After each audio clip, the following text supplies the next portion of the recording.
অনেকের কাছেই হিমালয় কন্যা হিসেবে পরিচিত বাংলাদেশের সর্ব উত্তরের জেলা পঞ্চগড়। এটা ছাড়াও পঞ্চগড়ের আরেকটা বড় পরিচয় হচ্ছে চায়ের রাজ্য। সমতলে চা চাষের জন্য পঞ্চগড় অনেক বেশি জনপ্রিয়, কারণ পঞ্চগড়ে আসলে যেদিকে চোখ যাবে সেদিকে চোখে পড়বে কোনো না কোনো চায়ের বাগান। শুধু চায়ের বাগানই নয়, রয়েছে কাঁচা পাতা থেকে চা উৎপাদনের অনেক ফ্যাক্টরিও। পঞ্চগড়ের তেমনই এক চা ফ্যাক্টরি থেকে আজকে দেখানোর চেষ্টা করব কিভাবে চা পাতা থেকে চা উৎপাদন করা হয়।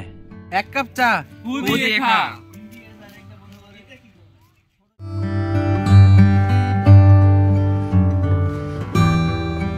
চা প্রক্রিয়াজাতকরণের পদ্ধতির উপর নির্ভর করে বিভিন্ন ধরনের চা পাতা আলাদা করা হয়। সাধারণত চা প্রক্রিয়াজাতকরণ বলতে চা গাছের তাজা পাতাকে বিভিন্নভাবে জারণ করে শুকিয়ে চা পাতা তৈরি করাকে বোঝায়।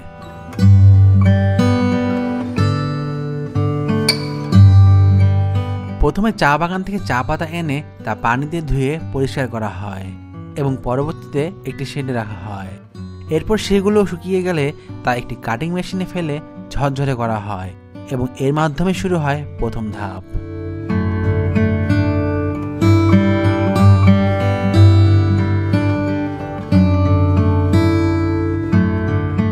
এরপর আরও কয়েক ধাপে পাতা কুচি হয়ে ব্লেডের মাধ্যমে এক হতে থাকে এবং সামনের দিকে অগ্রসর হয়। পাতাগুলো যে ব্লেডের মাধ্যমে সামনের দিকে আগায় তা অনেকটা গরম থাকে, ফলে সামনের দিকে যত আগাইতে থাকে ততই ঝরঝরে হয়ে ওঠে পাতাগুলো।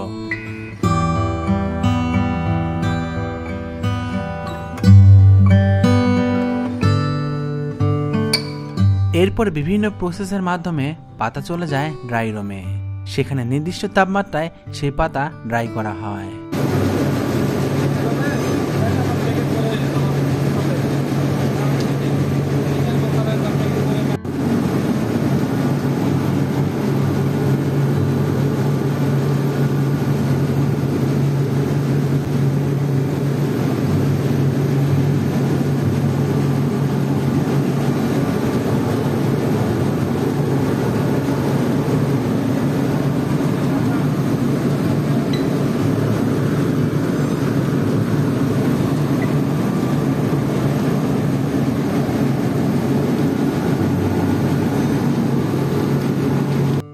তারপর সেই পাতা চলে যায় স্টোরিং রুমে। সেখানে বিভিন্ন প্রক্রিয়াজাতকরণের পর সেই পাতা গিয়ে পড়ে বিশেষ চালনির উপর। কয়েকটি আলাদা আলাদা চালনিতে আলাদা আলাদা সাইজের চা পাতার দানা প্রসেস হয়ে বের হয়। এরপর মান অনুযায়ী চা পাতার দানাগুলোকে আলাদা করা হয়। বিভিন্ন মানের চায়ের দানার মূল্য বিভিন্ন রকম হয়ে থাকে।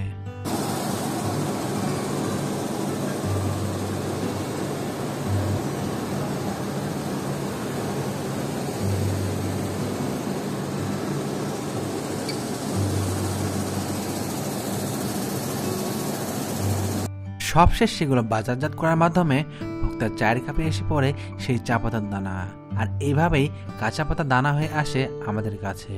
ধন্যবাদ।